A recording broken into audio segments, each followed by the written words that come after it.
வாழ அல்லது மற்றவர்களை வாழ விடுங்கள்.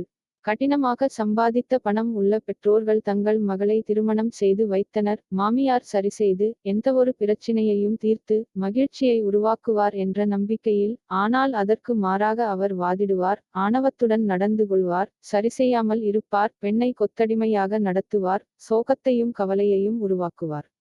இந்த நடத்தை வயதானவராகவும் மாதவிடாய் காலத்தில் இருப்பவர் போலவும் தெரிகிறது. மேலும் குடும்ப உறுப்பினர்கள் அனைவரையும் பற்றி வதந்திகளை பரப்பி அதன் மூலம் அதிகபட்ச சித்திரவதை செய்யும் அளவிற்குச் செல்கிறது.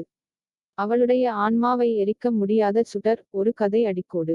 அமைதியான ஒரு நகரத்தில் மீரா என்ற இளம் பெண் வசித்து வந்தார். அவளுடைய கருணை மற்றும் மென்மையான குரலுக்கு பெயர் பெற்றவள். அவள் அருணை மணந்தபோது அவள் ஆறுதல் மற்றும் தோழமை நிறைந்த வாழ்க்கையில் அடியெடுத்து வைப்பதாக அவளுடைய பெற்றோர் நம்பினர். ஆனால் மீரா நுழைந்த வீடு அவள் கற்பனை செய்த கனவைப் போல இல்லை. முதலில் அருணின் கடுமையான வார்த்தைகள் சிறிய தீப்பொறிகளாக இருந்தன. உணவு பற்றிய புகார்கள், அவளுடைய உடைகள் பற்றிய விமர்சனங்கள், அவள் ஒரு வேலைக்காரனைப் போல அவளைச் சுற்றி ஒழுங்குபடுத்துதல். மெதுவாக தீப்பொறிகள் தீப்பிழம்புகளாக வளர்ந்தன. அவன் கத்தினான், அவளுடைய குடும்பத்தை அவமதித்தான், அவளுடைய குணத்தைப் பற்றி பொய்களைப் பரப்பினான், அவன் வாழ்க்கையில் நடந்த எல்லாவற்றிற்கும் அவளை குறை கூறினான். மீரா தன்னால் முடிந்தவரை சரிசெய்ய முயன்றாள். நான் பொறுமையாக இருந்தால் விஷயங்கள் மாறும் என்று அவள் நினைத்தாள். ஆனால் அருண் மாற விரும்பவில்லை. அவனுடைய ஆணவம் வளர்ந்தது, அவனுடைய கோபம் கட்டுப்படுத்த முடியாததாகிவிட்டது.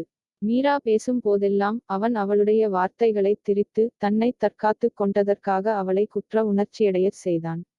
ஒரு பெண்ணின் வாழ்க்கை பயத்தில் வாழ வேண்டியதல்ல.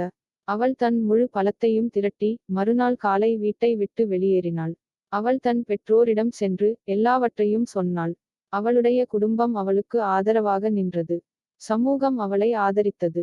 மாதங்களுக்குப் பிறகு மீரா ஒரு உள்ளூர் பள்ளியில் வேலை செய்யத் தொடங்கினாள். அவள் பல பெண்களுக்கு நம்பிக்கையின் சின்னமாக மாறினாள். குழந்தைகள் அவளை வணங்கினர்.